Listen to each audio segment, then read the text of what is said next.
سلام علیکم به بینندگان عزیز. میخوام الان یک کاچی خوشمزه درست کنم.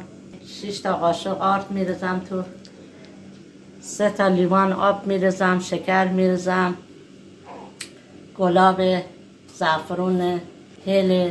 بیاین با هم درست کنیم. آرد میرزم داخلش، آرد میرزم داخل قابلمه.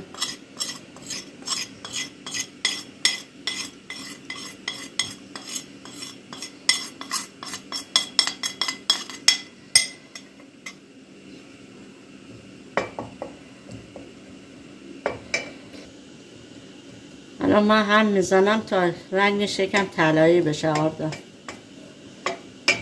طلایی که شد روغن زرد بهش اضافه میکنم. طلایی که بشه میرم شربت درست میکنم براش. برای شربت 3 تا لیوان آب میرزم،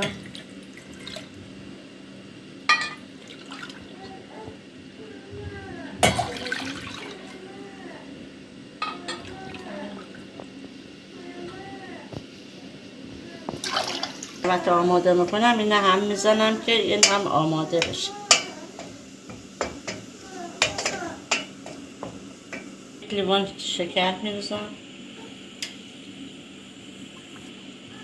شکر با حرارت کم میذارم. آرد دوباره تفت میدم. زعفران گذاشتم دم بکشه، شربت اضافه کنم. همینجوری که نگاه میکنین این آرد رنگش یکم تیره شده، از این تیره تر باید باشه.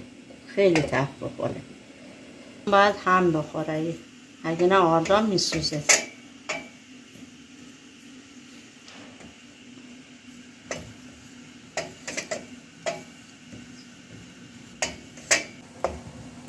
خیلی برای خانمای که زایمون میکنن خیلی عالیه. خانمایی هم که پروید میشن باید 7 روز بخورن پشت سرم. 7 مغزم توی این باید بریزه که خیلی خوشمزه و بدنت گرم نگه داره. 7 مغزم اگه نبود اشکالی نداره، همینجوری هم میتونین درست کنین. خودش هم تنهایی خیلی مقوی هستش. یکم دیگه باید تفت بخوره، رنگش یکم تیره بشه، خوش رنگ بشه. گلاب هم اندازه یه قاشق تو شربت ریختم. یکم این زعفران میرزم به خاطر که کمردرد خانم‌ها رو خوب میکنه.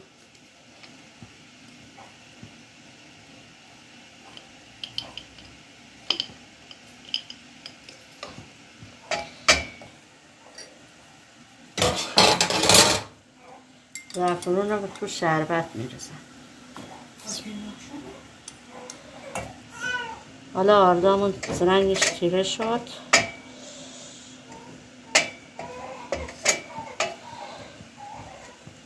مینیمون هم بیدار شد. روغن زرد میرزم توش.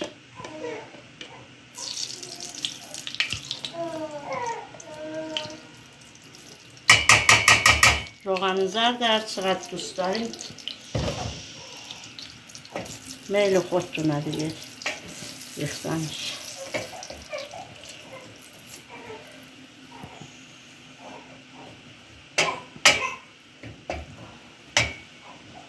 که میرزم که یکم آردا یکم شل بشه تو روغنش، همشون یه اندازه بشه. رنگش قشنگ شده. حالا این 4 زره میرزم تو همین. حالا شربت اضافه میکنم بهش.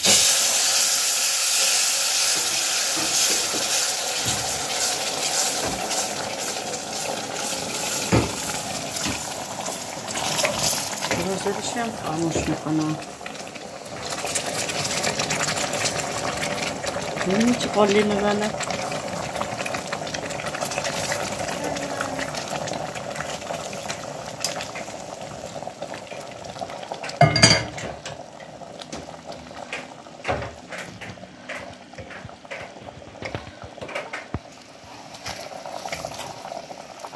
خیلی خوش رنگ و نه یک کوچولو هم بخوره میکشیم تو ظرف. چپه کنیم.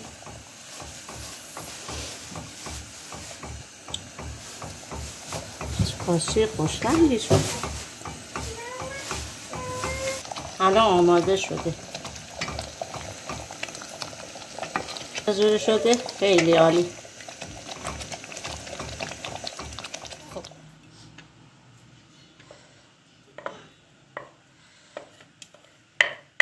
شلتر از این هم میتونین برداریم از رو باز. گل محمدی میریزیم روش برای خوشبویش.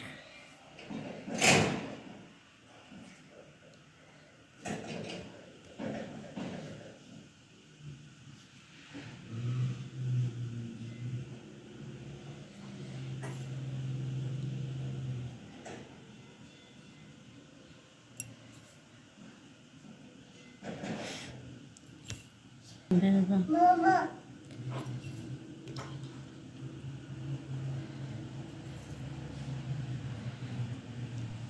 امیدوارم از این آموزش خوشتون اومده بشه. شما هم درست کنین، میل کنین.